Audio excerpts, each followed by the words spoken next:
Depuis son élection, le pape François ne cesse d'encourager l'Église à sortir de ses murs à la rencontre du monde. S'inscrivant dans la voie tracée par Benoît XVI, qui faisait de l'évangélisation une priorité, François adopte une posture confiante et encourageante. Annoncer la bonne nouvelle de l'Évangile, le message n'est pas nouveau. Par contre, le contexte n'est plus celui d'hier.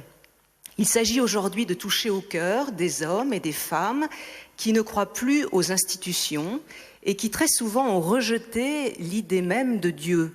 Comment rejoindre ces individus citoyens qui revendiquent haut et fort leur autonomie, leur indépendance et pour qui la religion serait incompatible avec leur liberté de penser ? Comment harmoniser l'annonce décomplexée de la foi et le respect des consciences ? Vous l'avez compris, cette question sera au cœur des débats que je vous propose avec 3 invités. Monseigneur Renaud de Dinchin, bonjour. Bonsoir. Vous êtes évêque auxiliaire de Paris, en charge de 5 arrondissements au nord de la capitale, je crois, avec en charge 26 paroisses. Oui, 26 paroisses, exactement. Jean-Guillaume Xéry, bonjour. Vous êtes biologiste des hôpitaux, membre du Conseil national des politiques de lutte contre l'exclusion et vous êtes aussi président d'honneur de l'association Aux Captifs, la Libération. Et puis, frère Émile, bonjour à vous. Bonsoir. Vous faites partie de la communauté de Thésée, vous êtes un grand voyageur, vous êtes beaucoup investi dans les rencontres européennes de Thésée.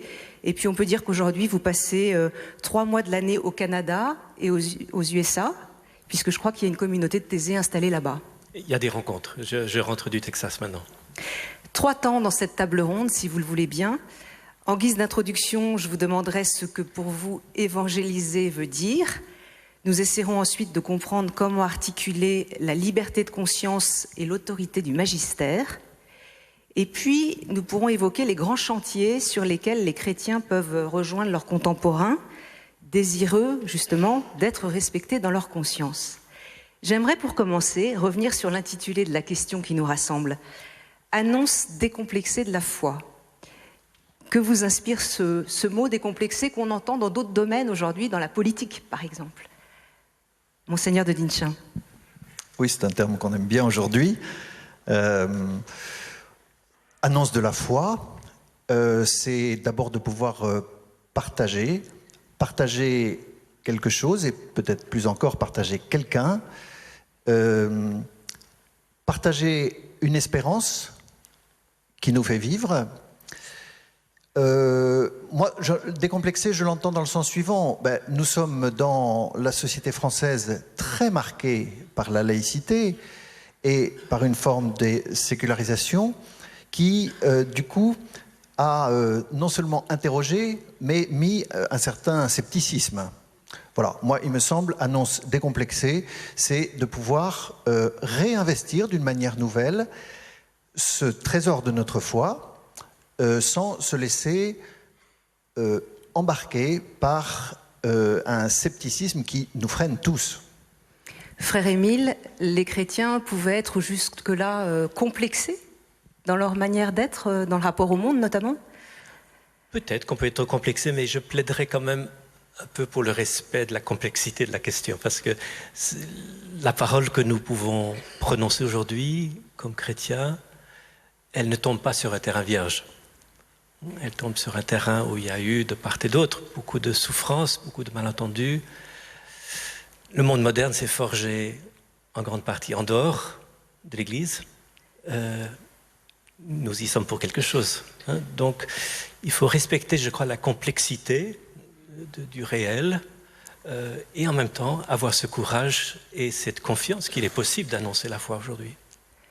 Complexité, Jean-Guillaume Xéry, comment vous l'entendez ? Moi, j'ai envie de retourner à la question en demandant pourquoi être complexé. Enfin, personnellement, je ne vois pas pourquoi un chrétien aujourd'hui, en tout cas en France, serait complexé de quoi que ce soit. D'être chrétien, ça va sans dire. Après, pour moi, la question, c'est plutôt de se dire, ça rejoint peut-être un petit peu ce que vient de dire frère Émile, c'est-à-dire que annoncer la foi, en revanche, me pose question plus que le mot décomplexé, dans le sens où c'est quelque chose, une expression qui peut être extrêmement piégeante. et pour lesquels, et on l'a vu dans les débats depuis hier, on ne met pas tous les mêmes mots, en tout cas le même sens derrière ces mots, qu'on soit chrétien ou non chrétien, et même à l'intérieur de la communauté des chrétiens, on voit que, on en parlera peut-être, le fait d'annoncer la foi ne revêt pas du tout les mêmes réalités, les mêmes dynamismes, les mêmes engagements, la même visibilité. Donc voilà, moi je ne vois pas pourquoi il faudrait être complexé. Donc pourquoi cette question finalement? C'est plutôt ça que j'ai envie de vous poser, mais c'est vous qui posez les questions. Mais plutôt annoncer la foi, il me semble que ça c'est quelque chose qu'il faut vraiment creuser et notamment déminer. Probablement déminer. Alors justement, sur le thème de l'évangélisation, comment vous définissez ce qu'est évangéliser, puisque les premiers apôtres, on l'a vu, c'était leur mission, et ça continue d'être la mission de chacun. Alors, peut-être avant de dire ce qu'on peut mettre derrière le mot d'évangéliser, peut-être ce que ça n'est pas. Quand je parlais à l'instant de déminage, je vais tenter au moins d'enlever 3 mines, enfin en tout cas 3 mines qui me paraissent particulièrement opérantes aujourd'hui. D'abord, pour moi, l'évangélisation n'est pas synonyme de conversion. C'est-à-dire que le but de l'évangélisation, c'est pas de faire des gens qu'on rencontre, des bons chrétiens, des bons pratiquants, qui vont à la messe tous les dimanches, etc. Donc il y a pour moi une distinction à opérer entre l'évangélisation et la conversion. L'évangélisation, c'est une mission du chrétien qu'il reçoit dans son baptême, auquel l'Église l'appelle, sacramentellement, mais aussi liturgiquement, mais aussi dans l'action, etc. Mais la conversion, c'est autre chose. La conversion, j'allais dire, pour moi, en tout cas, c'est de l'ordre d'un mystère qui va se passer entre une âme et la liberté d'une personne et l'action de l'Esprit Saint. Donc ça, j'ai envie de dire que, pour moi, c'est un autre registre. Donc l'évangélisation n'est pas la conversion. La deuxième mine, me semble-t-il, à bien repérer et à désamorcer tant que possible, c'est que le chrétien, en tout cas qui essaye de prendre au sérieux son baptême et donc cette dimension d'annonce de la foi et d'évangélisation, ne doit pas se situer comme un exemple de vie ou comme un modèle. Ça amène peut-être à la deuxième question que vous aborderez tout à l'heure, mais il me semble qu'on n'est pas sur sur l'idée de chrétien, ça doit être quelqu'un de parfait, quelqu'un à qui on doit s'identifier, quelqu'un qui fait tout bien, etc. Ça, je crois que c'est un modèle, je ne sais pas s'il a existé, en tout cas c'est un modèle qui me paraît complètement décalé par rapport à la réalité d'aujourd'hui. En gros, un chrétien ne doit pas être dans la posture ni du juste, ni du juge. Voilà. Et ce risque-là, j'allais dire, Jésus le pointait déjà quand il pointait les risques du pharisianisme. Enfin, en gros, voilà, moi je vous dis ce qu'il faut faire, ce qu'il faut montrer, etc. Donc ça, je crois que c'est un point important, ne pas se situer comme un exemple, comme un modèle. Et la conséquence de cela, je crois, c'est que, en tout cas, si on va sur ce terrain-là, c'est le risque du communautarisme ou de la ghettoisation des chrétiens, finalement, qui se rassurent entre eux, qui veulent se dire, nous, en fait, on est des gens bien, parce qu'en fait, on vit comme ça, et puis, en fait, on vit mieux que les autres. Enfin, on le dit pas, mais on le pense quand même. Donc là, je crois que la pente peut être très, très vite glissante sur, finalement, être chrétien, c'est être comme je suis, c'est comme ça qu'il faut faire et qu'il faut vivre sur le plan des pratiques, des rituels, etc. Et puis, je crois qu'il y a un troisième mine, peut-être, là aussi, à désamorcer, c'est ce débat très christiano-centré, sur l'annonce explicite versus l'annonce implicite. J'ai déjà entendu des débats posés de cette façon. Moi-même, je m'interroge et j'étais moi-même interrogé sur alors est-ce qu'il faut être dans l'annonce explicite ou implicite. Je pense que vraiment c'est une question à laquelle il ne faut pas répondre. Donc si certains d'entre vous peuvent éviter de la poser, je leur en serai gré, dans le sens où je crois que c'est une vraie fausse question. C'est une vraie question parce qu'elle se pose et en même temps c'est une fausse question. Je veux dire, on peut dire aussi, est-ce qu'il faut être dans l'enfouissement ou dans l'expression? Est-ce qu'il faut être dans le témoignage? Est-ce qu'il faut être dans l'explicitation? Mais c'est peut-être pour ça d'ailleurs qu'aujourd'hui on entend l'expression décomplexé, oui, par rapport à une période où on enfouissait les choses et voilà, il était plus... merci de répondre alors à la question que je vous ai posée tout à l'heure. Exactement. C'était le pourquoi de la question. Pourquoi je pense que c'est une vraie fausse question? Parce qu'en réalité, ce qu'amène cette question en même temps, voilà, qui se pose et qu'on peut se poser quand on est chrétien, encore une fois, c'est une question très christiano-centrée. C'est que l'enjeu, ce n'est pas de choisir entre l'un ou l'autre, c'est dans sa vie, dans son cœur, dans son intelligence, dans sa vie personnelle, dans sa vie de foi, d'arriver à unifier en soi-même, comme baptisé, chrétien, la louange, l'intercession, la vie dans la communauté chrétienne, le service, bien évidemment, et puis aussi l'annonce. Donc si je vous comprends bien, c'est plutôt une posture intérieure à vivre, et puis vivre, témoigner de sa foi, et après peut-être dans un second temps apporter des apports Oui, c'est-à-dire qu'il y a dogmatiques. 2 choses, c'est-à-dire que la réalité n'est pas binaire, elle n'est pas explicite, implicite, elle est dans, pour moi en tout cas, tout ce que je viens de mentionner. La louange, est-ce que je suis capable effectivement de louer Dieu dans ma vie quotidienne? Est-ce que je suis capable de prier pour mes proches, l'intercession? Est-ce que je suis capable d'envisager qu'être chrétien, c'est forcément avec d'autres, la vie communautaire? Est-ce que je suis capable effectivement, avec le discernement de mon intelligence et mon cœur, d'être dans l'annonce à un moment donné explicite? Et surtout, est-ce que je suis capable d'agir? Et l'agir chrétien, c'est un agir de service. Alors et on ça, en parlera c'est une tout à posture l'heure. intérieure. On va en parler puisque la 3e partie sera réservée aux chantiers possibles. Monseigneur de Dincher, j'aimerais vous entendre sur l'évangélisation assez rapidement, pour entendre aussi après Frère Émile. Alors personnellement, ce qui me stimule beaucoup pour réfléchir et me laisser interpeller, c'est le pape Paul VI, puisque c'est lui qui a mené le Concile Vatican II à son terme, que le Concile de Vatican II s'est beaucoup positionné dans le rapport au monde, de la présence des chrétiens dans le monde et le rapport de l'Église au monde. Et 10 ans après le Concile de Vatican II, le pape Paul VI veut faire un premier état des lieux, un premier bilan, il fait un synode, et le thème qu'il prend est le thème de l'évangélisation, ce qui nous donne ce merveilleux texte, Evangelii Nunciandi, dans lequel il développe sa conception. Et c'est très stimulant, c'est encore extrêmement d'actualité. Entre parenthèses, je suis frappé de voir que le pape François, dans sa retraite aux évêques espagnols, cite abondamment Evangelii Nunciandi, et on sent bien que c'est une source pour lui de venir là. Eh bien, le pape Paul VI dit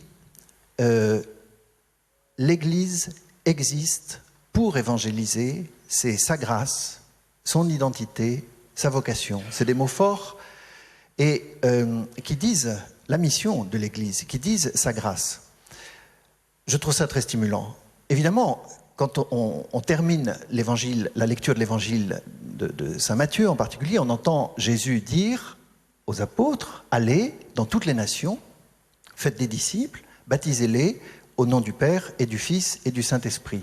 Et nous avons là la racine, je crois, de ce qu'est la mission. Mais Paul VI, lui, il le donne dans une formulation qui nous aide, je crois, à vivre notre place dans l'Église et aussi dans le monde. L'Église existe pour évangéliser. Frère Émile, vous recevez des milliers de jeunes athésés, notamment. Comment se passe justement, comment vous pensez cette évangélisation? Un public qui parfois ne va jamais à l'église, n'a même pas la foi, arrive avec une recherche, une quête de sens, mais n'a pas les clés. Beaucoup de jeunes n'ont pas les clés, n'ont pas accès à ces sources de confiance en Dieu. Et il y a beaucoup de peur, énormément de peur, je pense, de ce que signifie une vie de foi. Est-ce que je vais perdre ma liberté si je m'ouvre à la foi? Et je ne sais pas ce qui peut désarmer cette peur, mais j'ai l'impression que souvent ça se passe dans la prière commune qui nous réunit 3 fois par jour avec les jeunes. Il y a la beauté du chant, il y a de longs moments de silence, la beauté des armes, je pense. La beauté des armes et fait tomber les peurs, la beauté du chant, la beauté parfois du lieu. Et le silence, lui, je crois, est une façon de respecter ce qui se passe aussi à l'intérieur des personnes. Le fait qu'on ne remplisse pas un temps de prière par beaucoup d'explications et de paroles, mais que l'on puisse faire confiance qu'il se passe quelque chose à l'intérieur de chacun, un dialogue avec Dieu qui pourra mûrir. Je crois que c'est très important. Aux États-Unis, j'ai vu beaucoup de t-shirts ces derniers temps qui reprennent une parole attribuée à François d'Assise, qui, je crois, n'est pas dans les textes de François, mais go out and preach the gospel, and if necessary, use words. Allez dans le monde entier prêcher l'évangile et au besoin, faites usage de la parole. Donc, prêchez l'évangile par votre vie. Et donc, cela suppose beaucoup de créativité, je le disais tout à l'heure, et je pense que nous avons tous besoin, à Thésée comme ailleurs, de chercher pas seulement à répéter.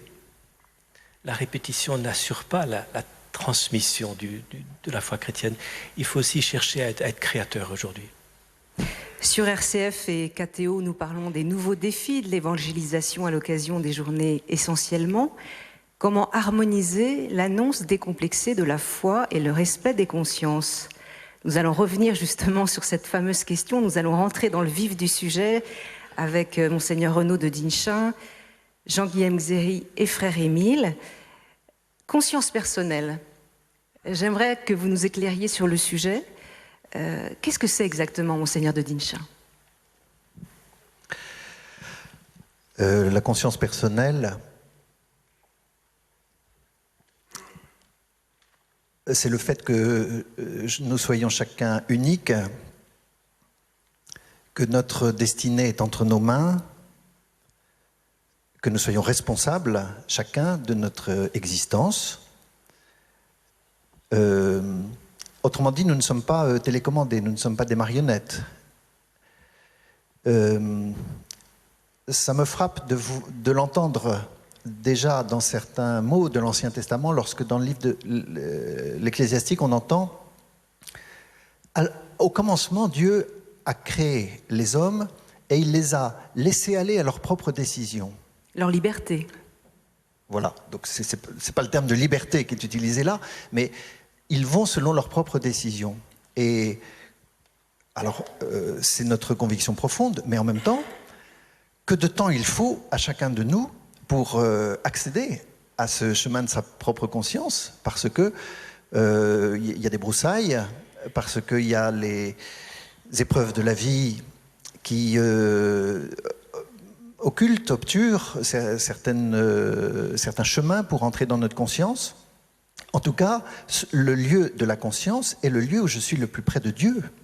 Et suprêmement, plus je suis dépendant de Dieu amour, plus j'entre dans l'autonomie de ma conscience. Alors, l'Église invite chacun, libre, à éclairer sa conscience. Frère Émile, qu'est-ce que ça peut vouloir dire, ça? Éclairer sa conscience. Oui, pas dominer, pas contrôler, pas imposer, mais éclairer. C'est le bon mot. Et je constate que beaucoup de jeunes qui sont athésés trouvent une lumière en écoutant l'Évangile, par exemple. En écoutant l'Évangile pendant les prières communes. Il y a un cadre autre. Donner sa vie. Ce n'est pas un message qu'on entend partout. Donner sa vie pour d'autres. Oser faire confiance. Ne pas vivre dans un esprit de conquête, mais de don de soi. Il y a une lumière qui vient. Une lumière qui peut venir là et qui peut influencer des décisions. Nous prions aussi, quand nous prions à l'Esprit Saint, nous disons « Viens, lumière des cœurs ». Le cœur, c'est là où l'être humain se décide. Donc c'est l'esprit qui éclaire la conscience. Oui, je pense que personne ne peut convertir quelqu'un. C'est le travail de l'esprit à l'intérieur. Mais on peut faire pressentir parfois une liberté. Je me demande si ce n'est pas un peu ça, ce mot qui nous fait peur, un peu d'évangélisation. C'est peut-être aussi de faire pressentir une liberté qui se trouve dans une relation. Alors, vous avez travaillé sur le Concile Vatican II, Frère Émile, et justement la conscience personnelle est mise en valeur dans la Constitution Gaudium et Spes. Qu'est-ce qui est nouveau et qui est toujours d'actualité d'ailleurs? Qu'est-ce qui change avec Vatican II? Selon moi, ce qui change avec le texte Gaudium et Spes, mais aussi Dignitatis Humanae, c'est la perception qu'il y a une sensibilité nouvelle, une sensibilité beaucoup plus grande à la liberté de chacun. Et l'Église se dit, avec le Concile, nous avons les ressources et la confiance que nous pouvons dialoguer avec cet homme nouveau, cet être nouveau qui est là. On ne dit pas cette sensibilité nouvelle est une expression du péché. On dit non, c'est une nouvelle manifestation de l'humain. Et alors on dialogue. On dit il y a des ressources dans la foi chrétienne qui nous permettent de dialoguer. Le père de Lubac disait il y a un ton personnaliste à Gaudium et Spes. On respecte le principe personnel. Nous ne sommes pas dépaysés dans un contexte qui valorise la subjectivité. Le tournant subjectif de la culture ne doit pas nous faire peur. Bien sûr, il peut être dévoyé, il peut devenir du subjectivisme ou de l'individualisme, mais nous n'avons pas peur du principe personnel. Pourquoi est-ce que le Christ dans l'Évangile pose tant de questions? Qui suis-je pour vous? Il ne dit pas « répétez après moi, je suis le Christ ». Ce n'est pas ainsi que le Christ se manifeste. Il pose des questions et il attend une réponse qui vienne du plus profond et du plus libre en chacun. Donc, avec ma conscience personnelle, je peux discerner, essayer de discerner. Alors, on parle de bien, de mal. Moi, j'ai vu dans la Bible aussi qu'on parle de vie et de mort. C'est une autre approche, peut-être. J'ai mis devant toi la vie et la mort. Choisis la vie, dit Dieu dans Deutéronome. Je parle de ça parce que parfois, les gens ont du mal avec le bien et le mal. Qu'est-ce que vous pourriez dire sur le sujet? Oui. J'ai souvent l'impression que ce qui se passe dans beaucoup de cœurs aujourd'hui, c'est comme une bataille entre l'espérance et le désespoir. Et de pressentir que Dieu est du côté de la vie, c'est le Dieu d'Isaïe notamment, du second Isaïe, la deuxième partie du livre d'Isaïe. Il essaie de tirer son peuple hors de son désespoir. Et le fait que Dieu soit autre, ce qu'on appelle l'altérité, peut faire peur parfois. On peut se dire, je vais perdre ma liberté. Mais lorsqu'on pressent que ce Dieu autre est justement du côté de la vie, il me tire vers autre chose que ma nuit ou que mon désespoir, alors on saisit que cette altérité est un cadeau. Vous vouliez réagir, Monseigneur de Dinchin, sur cette question de bien et de mal? Oui, parce que je trouve à nouveau, donc j'ai plaisir à citer ce texte, ce bref du Concile. Au fond de sa conscience, l'homme découvre la présence d'une loi qu'il ne sait pas donner lui-même, donc altérité aussi de cette loi, mais à laquelle il est tenu d'obéir. Cette voix qui ne cesse de le presser d'aimer, d'accomplir le bien et d'éviter le mal, au moment opportun, résonne dans l'intimité de son cœur. Ce que je trouve très marquant, donc de fait, il y a bien la question du bien et du mal, il y a bien la référence au cœur profond de l'homme, à l'écoute du cœur profond, combien c'est important, et je crois que un des enjeux d'aujourd'hui, c'est l'enjeu de l'intériorité. Permettre, et je suis sûr que dans ce que disait frère Émile, de cette grâce qui s'opère à Thésée, et puis peut-être aussi de cette alchimie, c'est que les jeunes découvrent qu'ils peuvent entrer dans leur cœur, et qu'ils osent entrer dans leur cœur profond, et que là, c'est le secret de la vie, et ça c'est considérable. Eh bien, c'est le lieu de la conscience. Et quand on commence, de fait, à pouvoir pénétrer cette intériorité du cœur profond, eh bien, à la fois, on entre de manière plus responsable dans le rapport au bien et au mal, et aussi plus paisible et plus confiante. Vous voulez dire que quand on se situe en extériorité, on va pouvoir penser les choses comme extérieures à nous, donc il y aurait un bien et un mal dont il faudrait trouver le sens, mais à l'extérieur de nous, et qu'on pourrait refuser d'ailleurs, parce que c'est extérieur à nous? Oui, tout à fait. Et je crois que l'homme contemporain et beaucoup d'entre nous supportent très mal qu'on leur dicte des choses extérieures qui ne correspondent pas à leur attrait intérieur le plus profond. Jean-Guillaume Xéry, là-dessus. J'aimerais reprendre la formulation de la question que vous nous posez, qui est effectivement d'harmoniser en gros l'annonce de l'Évangile et le respect, la liberté de conscience. Je trouve qu'il y a un paradoxe dans cette question, un paradoxe en même temps qui peut nous aider à trouver peut-être un chemin d'évangélisation. Le paradoxe, c'est que effectivement, c'est quelque chose, je pense qu'on a tous entendu, explicitement ou implicitement, que voilà, la foi, ça peut faire peur, se mettre à croire en Dieu, on va perdre de la liberté. Voilà, ça correspond, j'allais dire, à la sociologie, à l'anthropologie d'aujourd'hui, finalement, où chacun de nous, de plus en plus, refuse que quelqu'un mette la main sur nous, quoi. Voilà, on est autonome, on est individualiste, etc. Voilà. Et en même temps, ça c'est évidemment le chrétien qui parle, l'enjeu de l'évangile, en tout cas l'invitation que nous lance Jésus-Christ, c'est au contraire de développer notre liberté, de creuser notre liberté, de faire appel à notre liberté la plus fondamentale qui soit, pour que justement on puisse faire des choix qui soient des choix de vie pour soi-même et pour les autres. Donc c'est là où il y a un paradoxe, et là où il me semble que ça, du coup, que ça amène à une piste pour essayer, ou en tout cas à un chemin pour mieux comprendre l'enjeu aujourd'hui d'évangélisation, c'est que l'évangélisation ne peut pas se suffire de simplement dire c'est comme ça qu'il faut faire, c'est pas comme c'est au contraire, à un moment donné, c'est de se dire que l'évangélisation, c'est au contraire de créer les conditions d'une rencontre entre nos contemporains et Jésus-Christ. Vous voulez dire que c'est parce qu'il y aura eu une rencontre qu'on pourra écouter quelque chose, une parole qui vient de l'extérieur, éventuellement le magistère, qui est souvent très très mal perçu.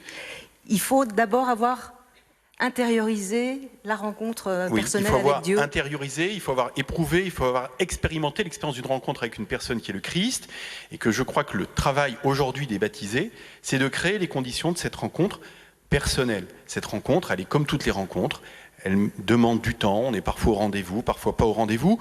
Pour moi, l'image qui me vient, c'est on a un ami et on aimerait, comme c'est un ami, on lui veut du bien, on aimerait lui faire rencontrer quelqu'un dont on est sûr qu'il va lui faire du bien. Mais comment on fait? On essaye d'organiser une rencontre, un dîner, entre finalement cet ami et la personne dont on est convaincu qu'elle va vraiment lui faire du bien. Pas par un petit plat, on lance des invitations, finalement on discute. On les présente les uns aux autres, mais de façon délicate et sans trop en dire, de façon à ce que chacun puisse justement se découvrir chacun à son rythme, en respectant chacun. Et à un moment donné de cette soirée, finalement, on se retire pour que chacun soit face à face et puisse se dire.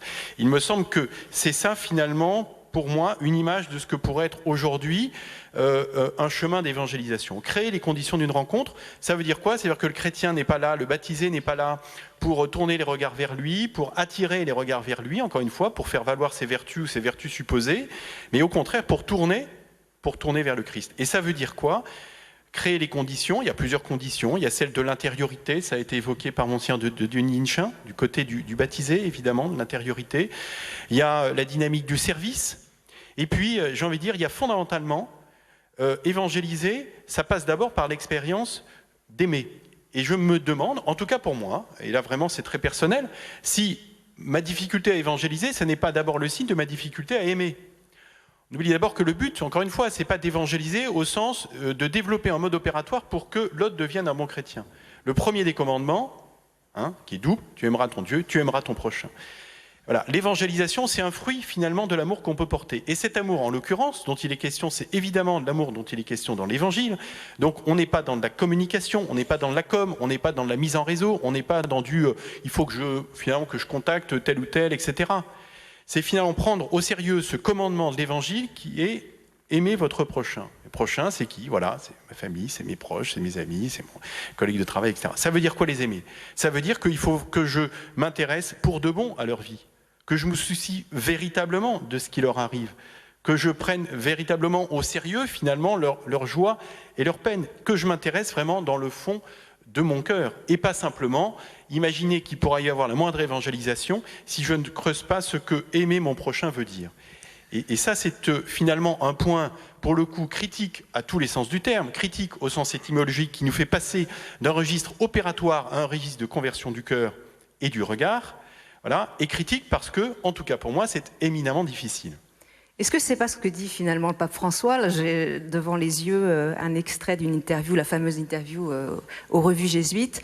L'annonce de l'amour salvifique de Dieu est premier par rapport à l'obligation morale ou religieuse. Oui, il me semble qu'aujourd'hui en tout cas, avant je ne sais pas, mais enfin aujourd'hui il me semble qu'en 2013, dans un pays comme le nôtre, un continent comme le nôtre, et plus largement une mondialisation comme la nôtre, il me paraît difficile d'envisager que la porte d'entrée de l'évangélisation et la porte d'entrée pour révéler quelque chose de ce mystère infini de l'amour de Dieu pour l'humanité, ça soit d'abord une conduite morale. Aujourd'hui, on est sur une porte d'entrée qui doit être effectivement celle de la relation, et si je peux ajouter encore un petit pot, une relation où le chrétien doit se situer dans une perspective de se laisser interroger par c'est quoi aimer mon prochain, mais se reconnaître lui aussi comme un croyant, mais j'allais dire aussi un incroyant, pas tout à fait comme les autres. Je m'explique.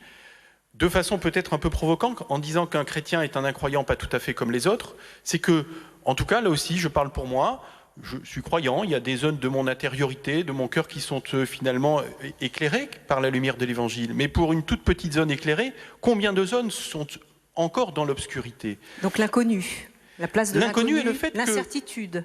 Pas simplement l'incertitude, le fait que je peux me dire croyant, et je le professe finalement quand je vais à la messe, mais tout en disant que je suis croyant, il y a plein de choses de moi qui sont encore incroyants. Il y a plein de choses de ma vie, de mon cœur, qui ne sont pas converties. Et c'est ce qu'on voit dans l'Évangile avec Pierre, ce passage absolument saisissant, où Jésus interpelle ses apôtres et leur dit « Mais en qui suis-je » voilà, Pierre répond, tu es le Messie. Voilà, donc là, il est croyant. On sait très bien ce qui arrive finalement quelques secondes plus tard, quand Jésus lui dit, mais voilà, je vais mourir, il va falloir que je ressuscite, enfin que je meure et que je ressuscite ensuite. Pierre, là, dit, mais non, mais absolument pas. Phrase de Jésus, voilà, arrière Satan, il est incroyant. Donc je veux dire qu'on peut s'affirmer croyant, il n'en demeure pas moins, en tout cas je parle pour moi et visiblement pour Pierre, qu'on demeure quand même incroyant et non complètement converti. Et ça, je crois que dans ces conditions qu'il faut pour favoriser la rencontre entre nos contemporains et le Christ, il faut aussi se reconnaître et s'affirmer bien sûr comme croyant, il y a besoin de cette affirmation, mais reconnaître aussi très humblement au sens de l'Évangile que nous restons quand même toujours des incroyants. Jean-Guillaume Xéry, vous avez parlé longtemps, on va écouter Monseigneur Arnaud de Dinchin et Frère Émile. Je rebondis là-dessus parce que du coup, ça nous aide à comprendre pourquoi Thérèse de l'Enfant Jésus est patronne des missions. C'est que, à la fois c'est une croyante, puis en plus c'est une religieuse, une carmélite. Oui, c'est une croyante et il y a tout un témoignage de sa foi lumineuse. Mais à partir de l'âge de 23 ans, elle entre dans l'épreuve de la foi et elle va traverser ce tunnel, puisqu'elle dit qu'elle vit même ce que vivent les athées et les matérialistes. Donc une très profonde épreuve de la foi. Et du coup, énormément d'hommes et de femmes se reconnaissent dans cette épreuve de la foi, qui est la part obscure de notre chemin de foi. Elle évangélise en montrant comment réagir au cœur de l'incroyance, au cœur de ce sentiment de l'absence de Dieu qu'elle vit.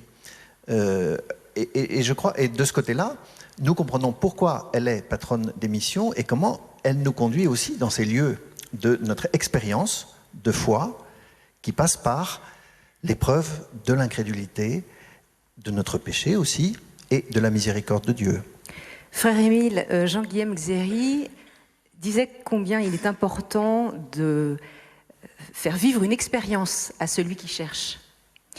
Comment faire comprendre à nos contemporains que la rencontre du Christ va changer sa vie, non pas la servir, mais va le libérer, va l'aider à vivre. Oui, je crois qu'ils le voient chez d'autres, qu'ils admirent d'abord. Ils voient certains êtres, certains chrétiens, qui ont une sorte de liberté intérieure. La foi leur a donné cette liberté. Ils ne vivent plus de la peur. Ils ne vivent plus de la peur de l'autre, la peur d'eux-mêmes, la peur de la mort. Il y a une liberté qui est donnée. Mais ce que je voulais ajouter par rapport à la première question, c'est je suis frappé par l'accueil que rencontrent les paroles du pape François et le témoignage du pape François. Et je pense que c'est lié à notre question d'évangélisation. Il y a une très grande force dans l'humilité. Et c'est l'humilité qui est pour beaucoup de personnes, l'humilité du pape, qui est pour beaucoup de personnes une porte pour peut-être s'ouvrir un tout petit peu plus. J'ai voulu, dans ce livre que j'ai consacré au cardinal Congar, faire un long chapitre sur l'autorité. Parce que j'ai été très frappé dans les écrits de Congar, qu'il montre en fait que la tradition chrétienne n'est pas autoritaire. Elle l'a été par moments, par des accidents de l'histoire qui s'expliquent. Le 19e notamment a été autoritaire. Mais dans sa grande tradition, l'Église n'est pas autoritaire. Et nous retrouvons, avec les accents du pape François, cette grande humilité, cette écoute. Il parle dans cette interview aux revues jésuites de ce sentire cum ecclesia, sentir avec l'Église, que le peuple de Dieu aussi porte.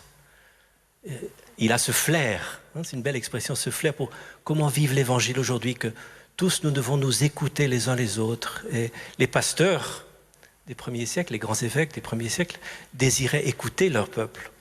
Et le fait que nous sentions de nouveau cela dans les paroles du pape, je crois que cela ouvre des voies pour beaucoup de personnes. Mais comment justement, vous dites qu'il n'y a pas d'autorité, mais enfin elle est souvent perçue comme ça. D'autoritarisme. D'autoritarisme. C'est pas la même chose. Ouais. Oui. Enfin c'est souvent perçu comme ça justement par la plupart des gens sur des thèmes qu'on connaît, la morale sexuelle, les divorcés remariés et autres. Comment continuer à dire que l'Église aime le monde sans renoncer à une parole de vérité, puisque voilà, il y a toujours difficulté là quand même. Comment annoncer l'amour de l'Évangile et en même temps une parole plus magistérielle, qui est souvent mal reçue. Oui, j'ai été un peu éclairé par Congar sur sa façon de parler de l'unité. Et la façon de concevoir l'unité influence beaucoup la façon de concevoir l'autorité. Si l'unité est déjà faite, alors l'autorité sera d'empêcher que quelques-uns s'éloignent. Si nous concevons l'autorité comme étant à faire, alors l'unité comme étant à faire, alors on est beaucoup plus attentif à la complexité du réel, des initiatives des personnes. Nous voyons aussi l'esprit à travers ce que peuvent dire des personnes, avec discernement, il faut toujours discerner. Mais il y a beaucoup moins peur, on aura beaucoup moins peur des initiatives qui surgissent ici et là, des opinions, des convictions des uns et des autres. Donc peut-être c'est comme ça qu'il faudrait envisager un peu plus l'autorité, non pas comme une qui doit garder l'unité qui est déjà là, mais être au service de la croissance du corps. Autorité vient de ce mot qui signifie croissance. Être au service de la croissance et d'une unité qui est à faire avec toute la complexité de l'humain. Monseigneur Renaud de Dinchin. Je trouve qu'il y a un des éléments qui nous aide à accueillir cette complexité à travers un événement de l'Évangile. Parce que le fait que Jésus lui-même, dans une parole de type magistériel, a été confronté à adhésion et refus. Je pense très clairement à l'évangile de Saint Jean au chapitre 6, ce grand chapitre entier où Jésus enseigne sur l'Eucharistie et où il a des paroles qui provoquent et qui choquent. Celui qui ne mange pas la chair du Fils de l'homme, celui qui ne boit pas son sang n'aura pas la vie. Et tout ce discours, ces paroles de Jésus sur le pain de vie, certains les reçoivent, les accueillent, ont la grâce de pouvoir les accueillir et décident d'y adhérer. Et nous entendons la parole de Pierre qui dit « Mais à qui irions-nous ? C'est toi qui as les paroles de la vie éternelle. » Et puis certains, soit c'est qu'ils n'étaient pas, qui n'ont pas compris ou qu'ils ont refusé, mais certains s'en vont. Et donc, pour nous, c'est très important de réaliser que Jésus, le premier, a été confronté au fait de la liberté de l'homme et de sa capacité. À certains moments, il peut entendre, à d'autres, il ne peut pas. À certains moments, il accepte d'entendre, à certains moments, il refuse d'entendre. Et je crois que ça fait aussi partie de la complexité de ce langage. Ce qui serait terrible, ce serait le faux scandale. Le vrai scandale, le Christ crucifié, manger la chair du Fils de l'homme, oui. Ce qui est terrible, c'est quand c'est le faux scandale, quand on pense que l'Église n'est pas du côté de la liberté, qu'on se ferme pour cette raison-là. Là, c'est terrible. Mais les gens sont très nombreux aujourd'hui, frère Émile, à se fermer comme ça. Ce qui montre tout le travail qu'il y a à faire, tout le travail qu'il y a à faire, qui est bien entamé, déjà beaucoup de travail dans ce sens pour donner cette image, plus qu'une image, mais l'être de l'Église comme servante, non pas comme un pouvoir, non pas pour dominer, mais il y a beaucoup de travail à faire. Comment harmoniser l'annonce décomplexée de la foi et le respect des consciences ? C'est le thème de la discussion qui s'est engagée avec vous, Monseigneur de Dinchin, frère Émile, Jean-Guillaume Xéry. Je rappelle que nous sommes dans le cadre d'essentiellement 3 jours autour de l'évangélisation et que vous nous suivez sur RCF et KTO. Le Concile Vatican II place l'Église au cœur du monde, avec un regard bienveillant sur ce monde. J'aimerais que justement qu'on puisse avancer dans notre réflexion et voir quels seraient les lieux prioritaires d'évangélisation dans notre monde actuel. Après ce qu'on vient de dire sur la liberté de conscience, Jean-Guillaume Xéry, je crois que l'exercice de la charité est pour vous un des chantiers prioritaires. Oui, il y a pour moi plusieurs chantiers. Effectivement, le premier prioritaire, c'est évidemment celui de l'exercice de la charité. La charité, là aussi, c'est un mot piégé. On voit bien que dans l'environnement chrétien, il n'a pas, là aussi, le même sens que hors chrétien. Mais enfin, voilà, la solidarité, quelque chose du service, de la diaconie. Voilà.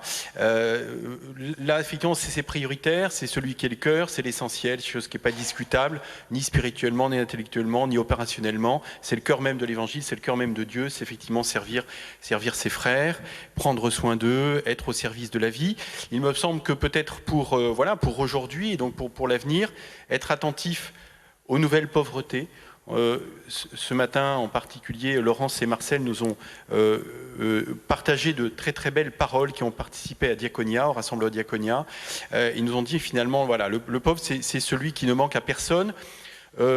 Cette définition, moi je l'entends de façon particulière parce qu'elle montre bien que les pauvretés, elles sont matérielles, mais elles sont aussi intellectuelles, elles sont culturelles, elles sont sociales. Et il me semble qu'il faut vraiment s'interroger sur c'est quoi les nouvelles pauvretés aujourd'hui.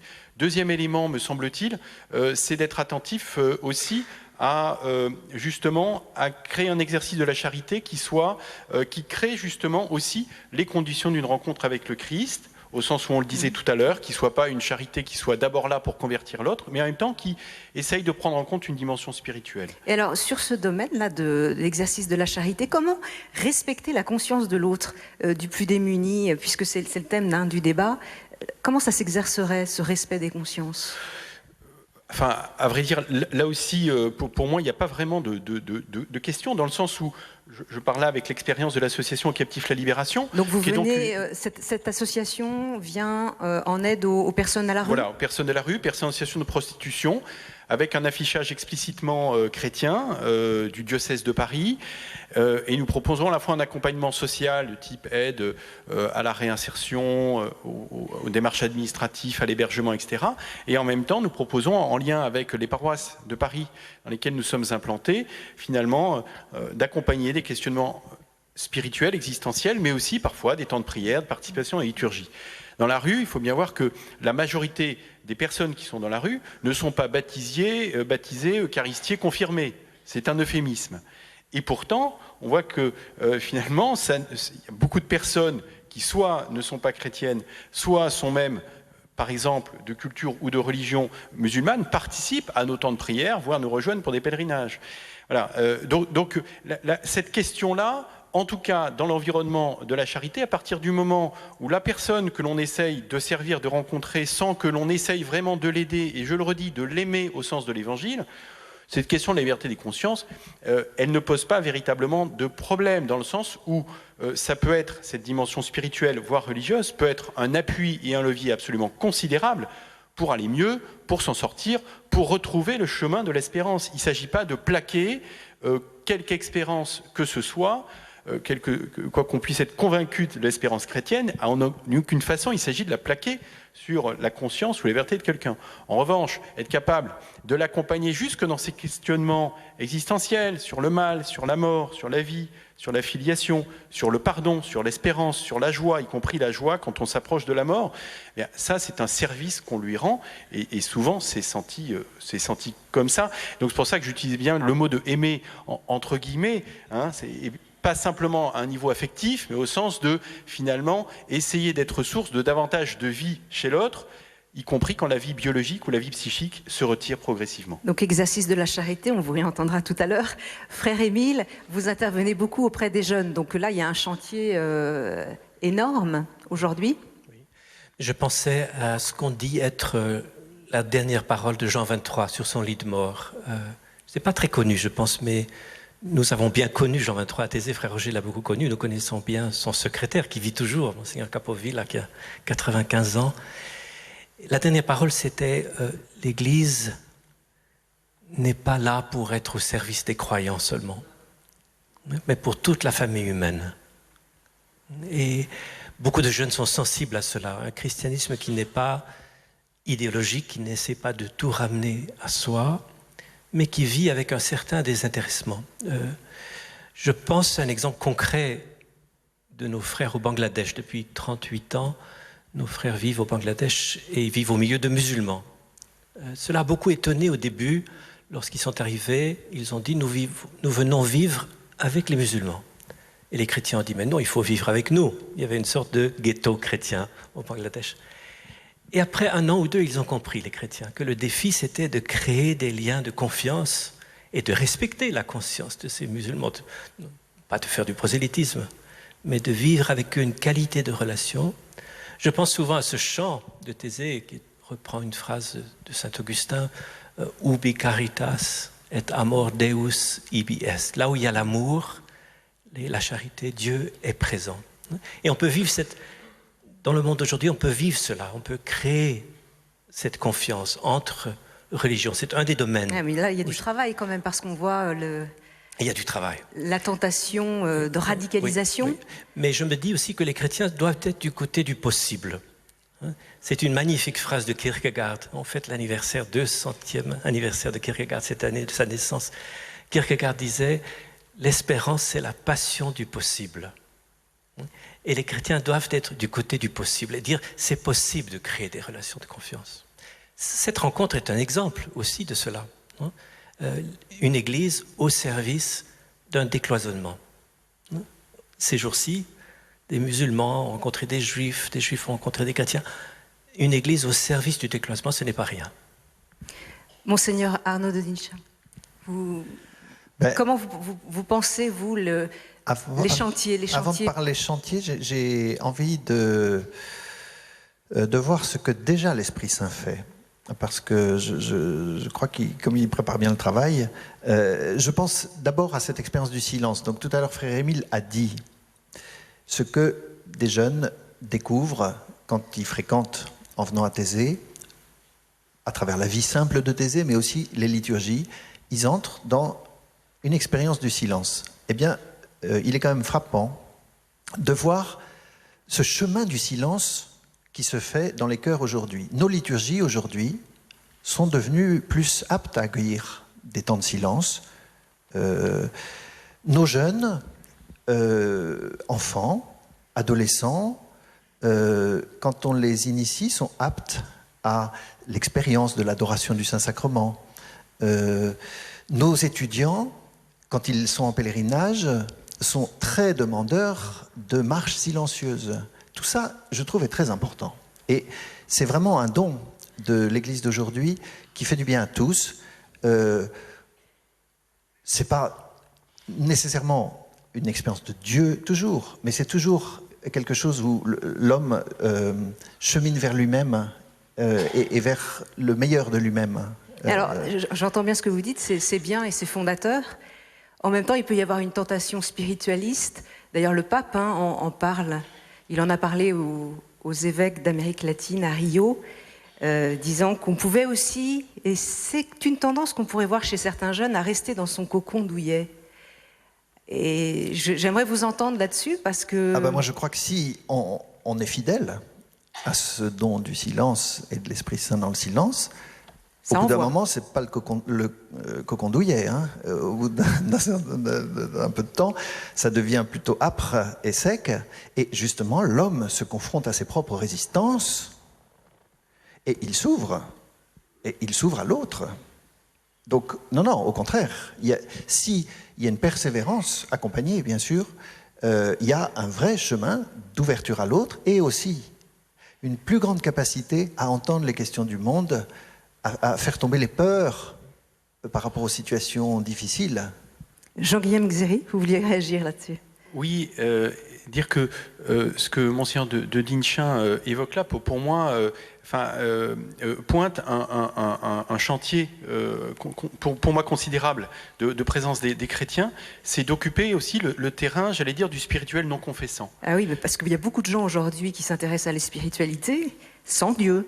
Exactement. Et c'est pour ça que vous évoquiez le silence. Très clairement, aujourd'hui, les chrétiens sont très présents sur le spirituel confessant. Alors, les rites, la liturgie, des échanges intellectuels, théologiques, etc. Voilà. Mais tout le champ du spirituel non confessant, aujourd'hui, est majoritairement occupé par d'autres qui, le plus souvent, ne sont pas chrétiens. Et on voit bien que, notamment, si, j'allais dire, je dis ça de façon un peu provocante, l'islam pose des questions dans le registre politique, finalement, dans la sphère religieuse, c'est plutôt le bouddhisme qui nous pose des questions. Oui. Alors, il y a des exemples intéressants. Par exemple, pas très loin, à Poitiers, Patrice Gourier, prêtre, qui noue des liens, justement, avec les bouddhistes, et, tout en restant catholique, et qui, en ce moment, est en train de créer des passerelles avec ce monde spirituel voilà, sans Dieu. C'est intéressant quand même. Ça me paraît intéressant parce que l'enjeu, c'est quoi? L'enjeu, c'est de faire prendre conscience à nos contemporains de leur nature spirituelle, de la nature spirituelle qui nous constitue, voilà, tous. Or, souvent, comme chrétiens, on peut être, j'allais dire, trop rapidement peut-être pour nos contemporains, déjà sur une formulation religieuse de notre nature spirituelle. Or, effectivement, le dialogue tel que le montre l'exemple que vous donnez me paraît aller dans le bon sens. Je veux dire que les chrétiens ont quand même aussi dans leur patrimoine, et je pense notamment aux chrétiens d'Orient, un patrimoine absolument considérable, justement, d'éveil et de nourriture de la vie spirituelle, beaucoup plus largement. L'expérience de la beauté, l'expérience du silence, l'expérience de l'écoute, l'expérience voilà, de la contemplation de la nature. Et il me semble absolument indispensable que les chrétiens puissent occuper ce terrain du spirituel non confessant, là aussi, non pas pour laisser justement nos contemporains, comme vous le disiez, un peu dans ce cocon, voilà, enfin, on sent bien, mais au contraire, pour les accompagner dans ce cheminement. Et puis il y a un autre chantier qui me paraît aussi très important pour l'avenir, c'est pour les chrétiens, c'est d'être présents sur les questions anthropologiques. Les chrétiens le sont déjà, notamment sur les questions d'éthique et de bioéthique, ça va sans dire, mais il me semble qu'on doit être dans des choses beaucoup plus prospectives, c'est-à-dire envisager, anticiper par avance les questions qui vont se poser. Par exemple, et pas simplement, par exemple, finalement, quand elles sont là. On a évoqué la question, effectivement, du genre, de la sexuation, de l'identité sexuelle. Hier, c'est le cardinal Scola qui a évoqué cette question. Deuxième question qui me paraît absolument anthropologiquement déterminante, que j'évoque un peu dans mon dernier bouquin, qui est la question du transhumanisme. Question du transhumanisme, pas le temps là de développer, mais c'est grosso modo à la fois une philosophie et une utilisation des technologies qui modifient notre humanité telle qu'elle est aujourd'hui. On a tendance à penser un peu trop vite, surtout en Europe occidentale, que c'est de la science-fiction. Mais aujourd'hui, les technologies sont arrivées à un tel niveau de, justement, d'évolution, et les sciences sont arrivées à un tel niveau d'évolution, soutenues par une philosophie qui s'appelle transhumaniste, qui dit bien que c'est pour aller au-delà de l'humanisme, que finalement, l'enjeu de ces philosophes et de ces scientifiques, c'est vraiment de construire une humanité de toutes pièces. Et l'humanité qui est prévue par ces gens-là à partir en gros de 2050, ils prévoient ça en gros, donc vous voyez, c'est dans pas si longtemps, c'est vraiment un hybride homme-machine. Et alors quand on est chrétien, qu'est-ce qu'on dit? Qu'est-ce qu'on dit face à ces recherches, cette idéologie aussi, parce que ça en est une. Mais en fait, qu'est-ce qu'on dit? C'est déjà on se réunit pour en parler et pour mieux connaître le sujet, ce qui n'est pas encore le cas aujourd'hui, alors que pour le coup, sur cette question, on a du temps. Ça, c'est une première chose, donc c'est vraiment un appel à chacun à s'intéresser et à réfléchir ensemble sur cette question pour laquelle on a peut-être encore du temps pour anticiper un peu les choses. Deuxième chose, il ne s'agit pas d'être contre, comme finalement, souvent, on nous en fait le reproche, et pas toujours à tort. Et la troisième chose, c'est surtout de voir, de s'interroger, de creuser la question de qu'est-ce qui fait finalement, qu'est-ce qui nous humanise, qu'est-ce qui constitue notre humanité. Et là, on en revient vraiment, en tout cas pour moi, à la question de qu'est-ce que l'âme? Qu'est-ce que l'âme? C'est vraiment l'âme qui fait de nous, je crois, vraiment des êtres humains pour soi-même, pour les autres. Une âme, évidemment, qui nous dépasse, que nous n'avons pas créée nous-mêmes. Et je crois que c'est dans ce sens-là qu'il faut chercher, d'où l'insistance que j'avais sur le point précédent, d'occuper aussi justement, d'être plus présent sur le champ du spirituel, simplement pour dire que ces questions, c'est pas de la science-fiction, c'est du transhumanisme, puisque ce sont en l'occurrence des philosophes, des scientifiques de tout premier niveau, comme le président de Google, comme des hauts responsables de la NASA, comme des responsables de Yahoo, qui travaillent véritablement sur cette nouvelle humanité. Donc s'intéresser à ces sujets. Monseigneur de Dinchin. Je vous évoque 3 chantiers qui me semblent très prioritaires et sur lesquels, sur le diocèse de Paris, nous sommes impliqués. Il y en a 2, c'est au niveau des paroisses. La question des jeunes, donc les enfants et les adolescents, et nous investissons un effort important pour qu'il y ait des moyens humains, des ressources financières, pour que la communauté paroissiale soit un partenaire pour les familles dans l'éducation et puis transmission de la foi. Et on voit bien, donc aujourd'hui, on est en train de développer dans un certain nombre de paroisses du paracatéchétique. Certains, c'est un centre de loisirs ou un patronage, ou en tout cas d'autres activités qui permettent aux jeunes du quartier, des chrétiens et un certain nombre qui ne sont pas chrétiens et qui viennent participer, voilà, d'apprendre à vivre ensemble dans ce contexte d'église. Le deuxième chantier que j'évoquerai touche aussi la réalité paroissiale de notre grosse mégapole avec la rencontre des cultures, et c'est de voir qu'un certain nombre de paroisses sont des lieux multi-ethniques, multilinguistiques, et que les paroisses sont vraiment des lieux, chemins d'intégration pour un certain nombre de migrants. Eh bien, on va dire donc, tant mieux, les paroisses accueillent les migrants, mais merci aux migrants, car un certain nombre ont fait un chemin qui ressemble à celui d'Abraham lorsqu'ils ont quitté leur pays et qu'ils ont eu tout un chemin migratoire d'aventure profonde et de fortification de leur foi, et qui, au sein des communautés paroissiales, apportent un oxygène.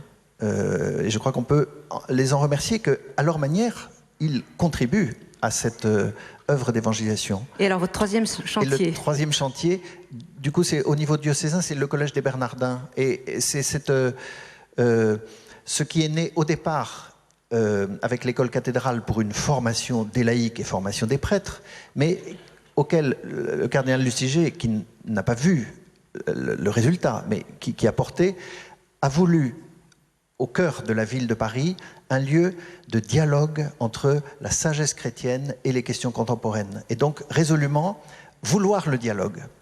Voilà. Vous n'avez pas parlé de la politique. Moi, j'y pensais quand vous parliez de la confiance, frère Émile, parce qu'on a vraiment l'impression que tout est à reconstruire aujourd'hui. Oui, nous espérons le faire un peu à Strasbourg. Dans 2 mois, nous serons à Strasbourg pour la rencontre européenne de jeunes. Il y aura 25-30 000 jeunes. Et nous aimerions que quelques carrefours de réflexion pendant la rencontre puissent avoir lieu au Parlement européen, dans les institutions européennes qui sont à Strasbourg. Je crois que c'est important pour les jeunes qu'ils soient actifs partout, dans la politique également, dans l'économie. Je pense qu'on pourrait parler de l'économie également. Je disais tout à l'heure, être du côté du possible. Ne pas être du côté des défaitistes, mais puiser dans la foi une confiance. Quand Paul Ricoeur est venu à une de nos rencontres à Paris, j'étais avec lui et on lui a demandé quel message il percevait dans ces rencontres de chrétiens, et il a répondu, Paul Ricoeur qui pouvait être si compliqué dans ses livres, il a répondu avec une simplicité merveilleuse. Il a dit, le message que je perçois, c'est ne construisez pas votre vie sur la peur. Et nous savons ce qui se passe dans les sociétés quand c'est la peur qui l'emporte. Et les chrétiens peuvent être de ceux qui ne construisent pas sur la peur et qui invitent les autres à construire sur la confiance. Mais vous sentez justement chez les jeunes que vous accueillez à Thésée cette sorte de tyrannie de la peur qu'on sent très présente aujourd'hui? Moins chez les jeunes, je dirais. Moins chez les jeunes. Peur de l'avenir peut-être, mais pas tellement peur de l'autre. Je crois qu'il y a une très saine curiosité chez les jeunes.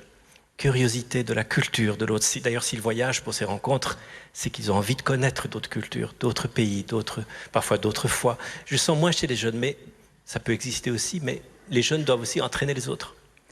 En 1 minute, Jean-Guillaume Zéry, je crois aussi que le chantier de la culture est très important pour vous. Réinvestir la culture populaire. Oui, c'est ça. Il me semble que c'est un secteur où les chrétiens sont peut-être moins présents, pour le coup, qu'avant. Et effectivement, culture populaire, ça n'a rien du tout de péjoratif. Finalement, c'est la culture qui rejoint chacun d'entre nous. Donc c'est les séries télé, c'est les jeux vidéo, c'est les applications iPhone, enfin je sais pas quoi, voilà. C'est ce qui fait aujourd'hui, justement, là où se joue notre quotidien. Et c'est là que se joue la culture. Et donc, là où se joue la culture, c'est là aussi où se structurent justement nos modèles, nos regards sur les uns, sur les autres, sur la vie, sur la mort. Et il est frappant de voir combien, finalement, dans les séries télévisées qui, malgré le développement d'Internet, constituent encore l'essentiel, finalement, de ce qu'on a en commun dans notre société. Hein, et que de voir les discussions, finalement, le matin au café, généralement, c'est le film qu'on a vu la veille.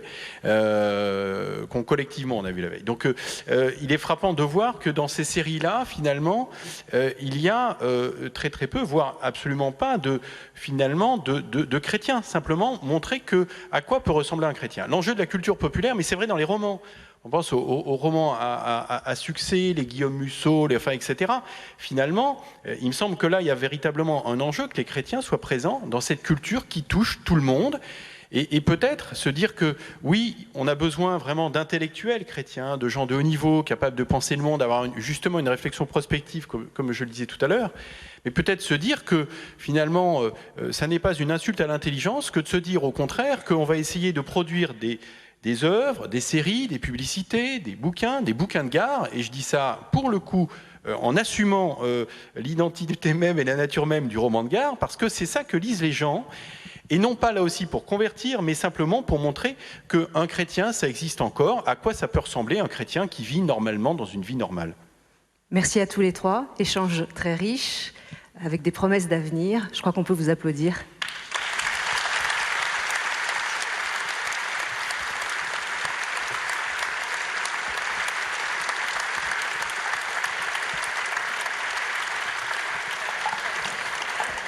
Monseigneur Renaud de Dinchin, Jean-Guillaume Xéry, frère Émile, nous allons poursuivre le dialogue sur KTO avec les questions de la salle qui sont arrivées. Alors je vais commencer par cette question. Comment faire cohabiter, harmoniser une vie de foi intérieure et une vie en entreprise qui ne veut pas entendre parler d'humain, de foi et qui prône des valeurs opposées à l'Évangile? Donc une question sur le monde du travail. C'est vrai qu'on n'en a pas parlé explicitement. Qui a envie de répondre sur cette question, Monseigneur de Dinchin? La première chose qui me vient à l'esprit, c'est de penser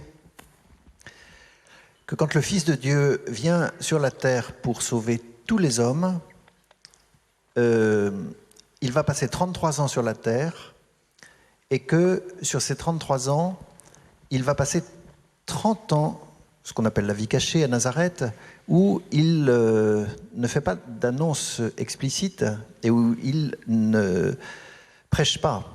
Ensuite, il y aura les 3 années de son ministère public. Mais ça nous fait beaucoup réfléchir, car nous réalisons que pendant ces 30 ans, certainement que Jésus n'a pas eu le sentiment qu'il perdait son temps et que sa mission n'était pas commencée. Non, il était vraiment dans sa mission pour sauver tous les hommes. Alors vous me direz, c'était un milieu plus religieux. Oui, ok. Donc certainement, le village de Nazareth était un milieu plus religieux que le monde de l'entreprise aujourd'hui. Mais enfin, il avait ses péchés et ses complexités. Et je trouve que ça nous fait beaucoup réfléchir. C'est qu'il était fidèle à sa mission en étant dans sa vie ordinaire. Et que c'est comme ça qu'il sauvait le monde pendant les 30 premières années. Voilà, je crois que du coup, ce rendez-vous qui parfois est âpre et douloureux, bien sûr, et d'un combat, hein, mais ce rendez-vous de l'ordinaire, combien il a de prix aux yeux du Seigneur? Jean-Guillaume Xéry. Peut-être difficile de faire une réponse générale sur une question particulière d'une personne dans une entreprise donnée. Peut-être simplement pour moi trois repères, en tout cas de réflexion. Première rejoint ce que vient de nous dire Monseigneur de Dinchin, qui effectivement peut-être recevoir à nouveau ou rechoisir d'être là parce qu'on pense, ou en tout cas on demande vraiment la grâce d'être là, et parfois voilà dans le silence simplement, enfin etc. Deuxième élément, deuxième repère en tout cas, c'est en quoi ce qui se passe dans cette entreprise, contraire à des valeurs, etc., en quoi ça m'atteint, en quoi ça me blesse, en quoi ça me touche. Et il y a peut-être un moment donné où finalement ça atteint tellement que finalement ça peut me rendre malade et ça peut me faire basculer d'un mauvais côté. Et dans ces cas-là, je pense qu'il faut aussi ne pas s'entêter, en tirer aussi les conséquences et lire finalement peut-être la façon dont ça peut m'atteindre et me blesser négativement, défavorablement, comme peut-être un signe aussi pour me remettre en mouvement, pour aller vers un ailleurs. En tout cas, peut-être, point d'interrogation, y a-t-il aussi une limite à donner à cette présence ? Et puis, question, en quoi, finalement, dans la responsabilité qui est la mienne dans ce monde du travail, dans cette entreprise, dans cet établissement, cette structure, cette association, en quoi moi-même, est-ce que je contribue, finalement, à des choses vertueuses ou qui le sont moins?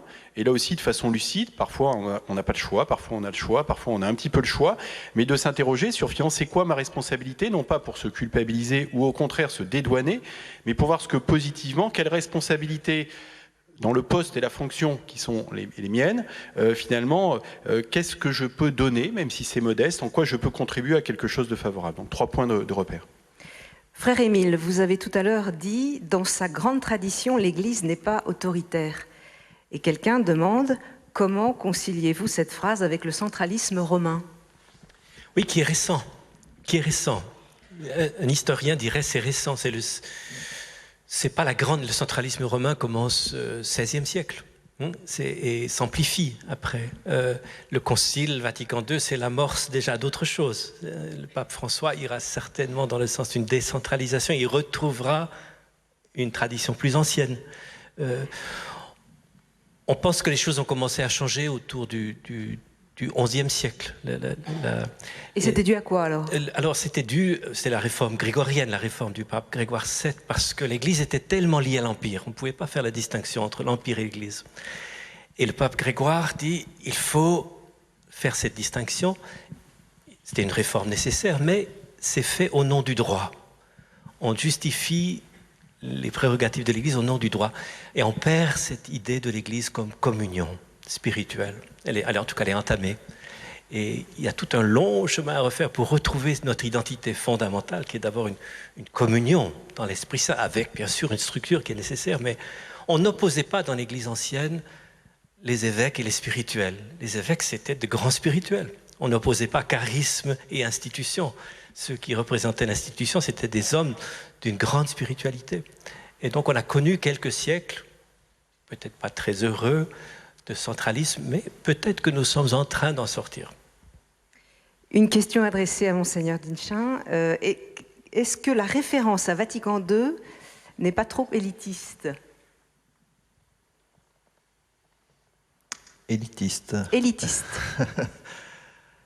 Je ne sais pas comment il faut l'entendre. En tout cas, la référence à Vatican II, c'est ce qui est notre boussole aujourd'hui. C'est ce qui nous aide à réfléchir. Je crois que ça nous aide à articuler l'histoire, le passé, la tradition et notre mission contemporaine. Oui, le texte du Concile, c'est pas un roman de gare. Il se lit pas si facilement. Oui, dans ce sens, peut-être est-il élitiste. Et je sais bien que on patine un peu pour arriver à donner le goût de la lecture du texte du Concile. Donc peut-être dans ce sens, on peut dire oui, il est élitiste, mais ce qui est important, c'est que progressivement, il me semble absolument normal qu'un croyant il trouve d'abord le goût dans l'Évangile et d'abord dans la parole de Dieu directe de la Bible. Ça me paraît absolument normal. Et puis, à son heure, il fera la rencontre du Concile. Je voudrais juste dire un mot sur le Concile. Les textes du Concile sont longs.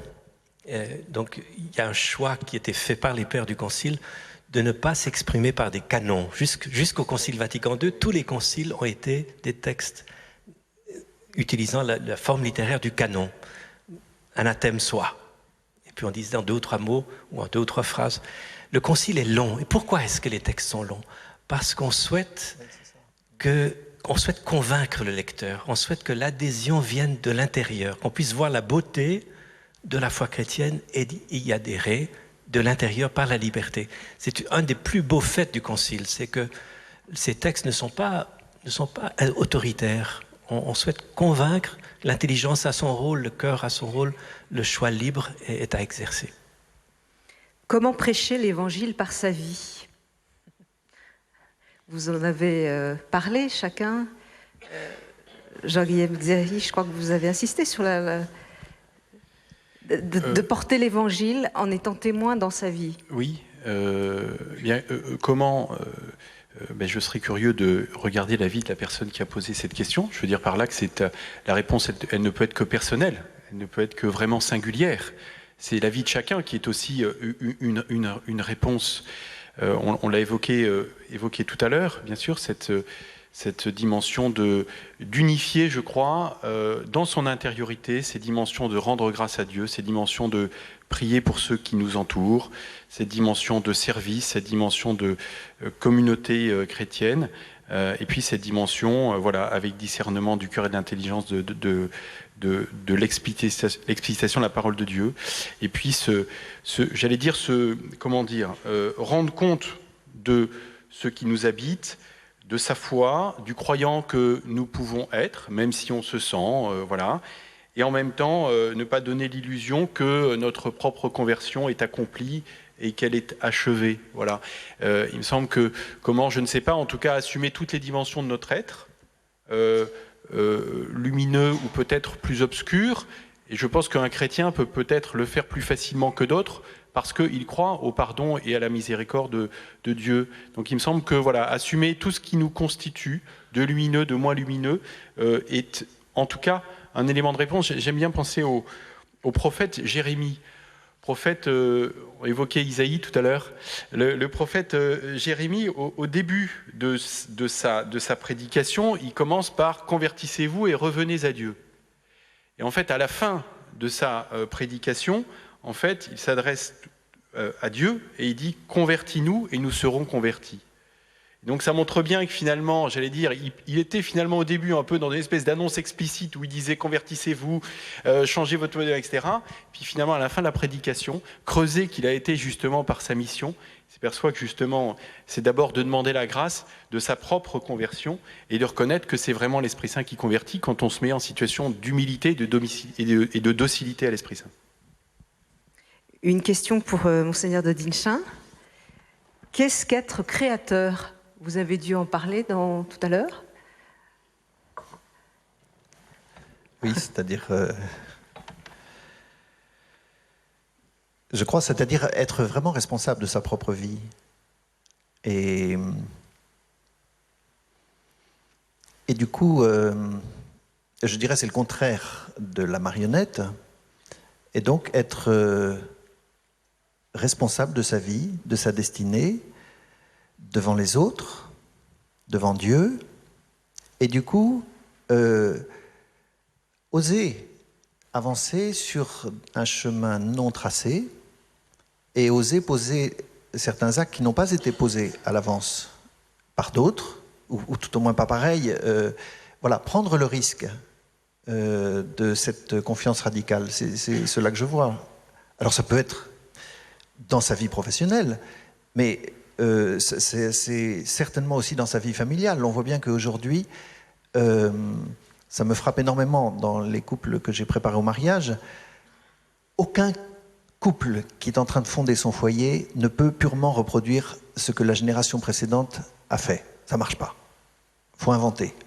Il faut s'inspirer de la génération précédente. Mais inventer. Et on sent bien qu'il y a quelque chose, voilà, qu'on est au rendez-vous pour être en pleine responsabilité de sa destinée et de celle de son entourage. Mais vous diriez la même chose pour l'évangélisation, justement, que on ne peut pas appliquer forcément ce qui a marché autrefois, mais que nous sommes sollicités aussi dans le potentiel créatif pour faire du neuf. Ah oui, oui, bien sûr. Bien sûr. Moi, je suis convaincu que ce qui a été fait autrefois est une leçon magnifique et qu'il y a vraiment des leçons à tirer, probablement des choses à reprendre. Mais oui, oui, il faut sûrement créer des chemins nouveaux pour la rencontre de l'homme. C'est frappant dans ce que nous voyons avec les parcours alpha qui se propagent dans un certain nombre de paroisses. Quelque part, on peut dire que c'est un peu traditionnel comme modalité, puisqu'il s'agit de faire communauté et donc d'accueillir très bien, avec à table, un repas, et puis d'entrer en dialogue. Et au sein de ce dialogue qui se fait progressivement, annoncer le Seigneur. On voit bien qu'il y a toute une recherche au niveau d'entrer en contact de manière nouvelle avec les hommes et les femmes d'aujourd'hui. C'est très stimulant, créatif, oui. Frère Émile ? Le pape dit dans la même interview que vous citez tout à l'heure, l'interview que le pape François a donnée aux revues jésuites, que la tradition est source de créativité. Alors qu'est-ce que ça veut dire, ça ? Et je l'ai compris un peu en travaillant le Père Congar, parce que le Père Congar disait la seule façon de dire la même chose dans un contexte qui a changé, c'est de le dire autrement. La seule façon de dire la même chose dans un contexte qui a changé, c'est de le dire autrement.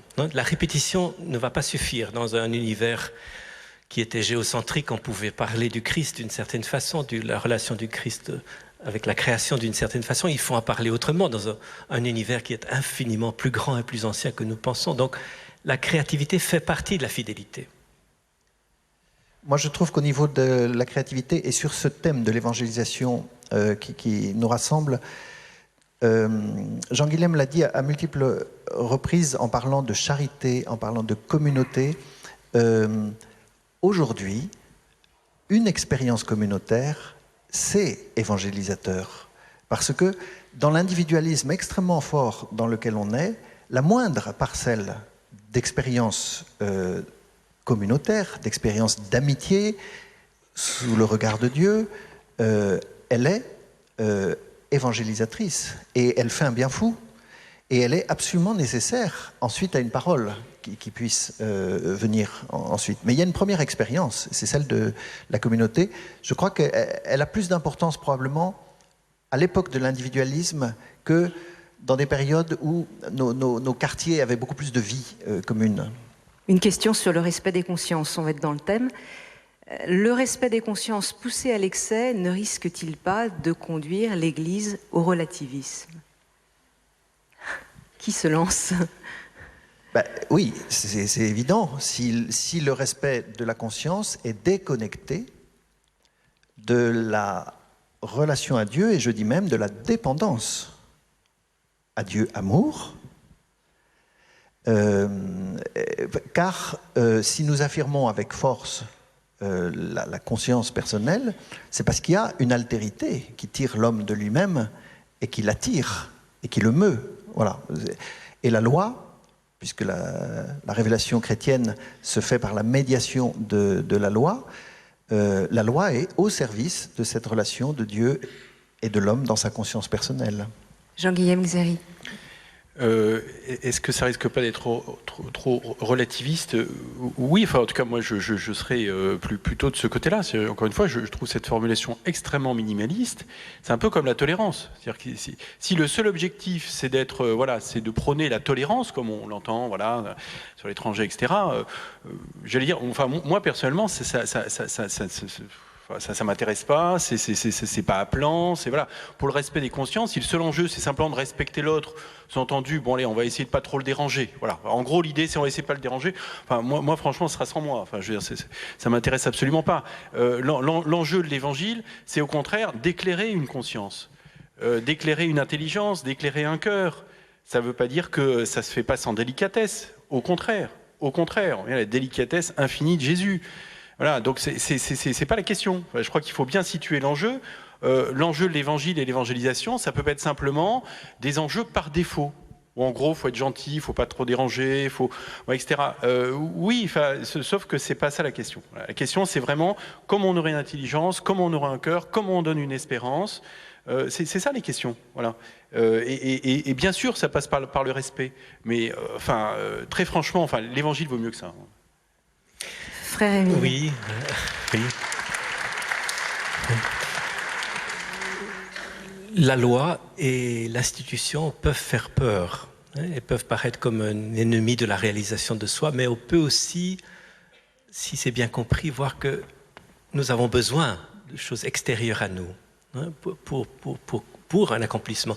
La difficulté, c'est de juger trop rapidement la personne qui veut d'abord exprimer sa pensée.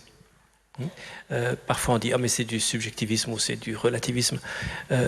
Bien sûr, dans un premier temps, ça peut paraître simplement du subjectivisme, mais l'Église est là aussi pour accompagner des personnes qui grandissent, qui croissent et qui peuvent développer un goût de l'exigence, un goût de la communauté. Et c'est un peu, je crois, le rôle de ceux qui accompagnent, c'est de conduire plus loin, mais de ne pas nier ce qui est vrai dans le désir de connaître sa propre pensée, de l'exprimer, ne pas nier cela. Le Christ n'était pas contre cela. Le Christ posait la question, je le disais tout à l'heure, qui suis-je pour vous ? Il voulait entendre la réponse venant d'un cœur humain. Ensuite, il faut grandir. Donc il suscite une réponse, le Christ, dans toutes ses rencontres. Il suscite une réponse et il dialogue. Monseigneur de Dinchin, sur cette question du relativisme. Permettez-moi un petit témoignage qui me marque énormément, puisque ça fait 5 ans que je suis évêque auxiliaire, et que du coup je reçois des lettres de jeunes, en très grand nombre, des adolescents qui demandent la confirmation. Une chose me frappe énormément, c'est que, alors, c'est évident que certains, ils écrivent un peu rapidement et il y a 5 lignes.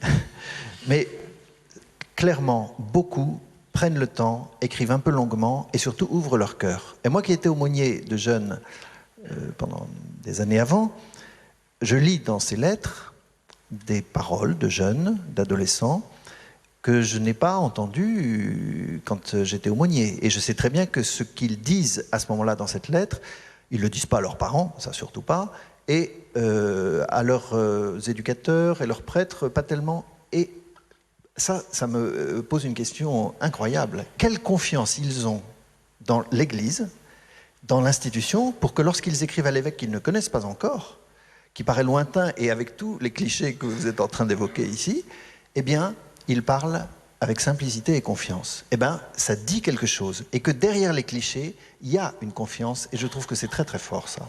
Dernière question, extrêmement rapidement, puisqu'il nous reste 1 minute. C'est à vous, Jean-Guillaume, qu'elle est adressée. Vous avez dit que le mot charité était piégé. Pourquoi ? Pourquoi ? On voit bien que c'est un mot aujourd'hui qui apparaît un peu désuet, en réalité complètement ringard. Voilà, ça fait bonnes œuvres, ça fait assistance, etc. On préfère des mots, voilà, fraternité, solidarité. Très bien, enfin pourquoi pas. Là aussi, enfin, il faut adapter son langage à son environnement. Le but n'est pas d'avoir raison, le but c'est de pouvoir rejoindre l'autre et que l'autre aussi nous rejoigne, pouvoir qu'il entende ce que l'on dit, mais aussi être à son écoute. Donc il faut pas choisir des mots pour le plaisir de provoquer ou de se dire qu'on a une plus grande justesse étymologique. En revanche, je pense quand même que sur le fond, en tout cas, je suis de ceux qui prônent l'utilisation, au moins dans son cœur et dans les communautés chrétiennes, du mot de charité. Il ne me semble pas que dans l'Écriture, on nous dise que la solidarité est la plus importante des 3 vertus théologales. Enfin, en tout cas, moi, dans mes traductions d'écriture, dans ce que j'ai entendu, c'est pas le mot de solidarité qui apparaît. C'est le mot de charité. Il dit quelque chose. Il dit justement une complexité justement de l'amour que nous recevons de Dieu, de l'amour que nous avons à vivre les uns avec les autres, de l'amour que nous avons à donner, parce que si l'Église le reçoit, c'est pour le donner, pas pour se regarder le nombril, et cet amour, c'est un amour charité. Donc après, on peut, en fonction de ces contextes, si on travaille dans le service public, dans un environnement laïque, dans un environnement hostile, on peut employer des mots, mais j'allais dire, ne soyons pas dupes, nous chrétiens, des mots de solidarité et de fraternité. En tout cas, nous ne cachons pas derrière notre petit doigt la vraie source de la solidarité et de la fraternité, c'est la charité qui nous vient de Dieu. Donc nous garderons ce mot charité. Merci à vous, Jean-Guillaume Xéry, frère Émile et Monseigneur de Guincha. Merci Béatrice.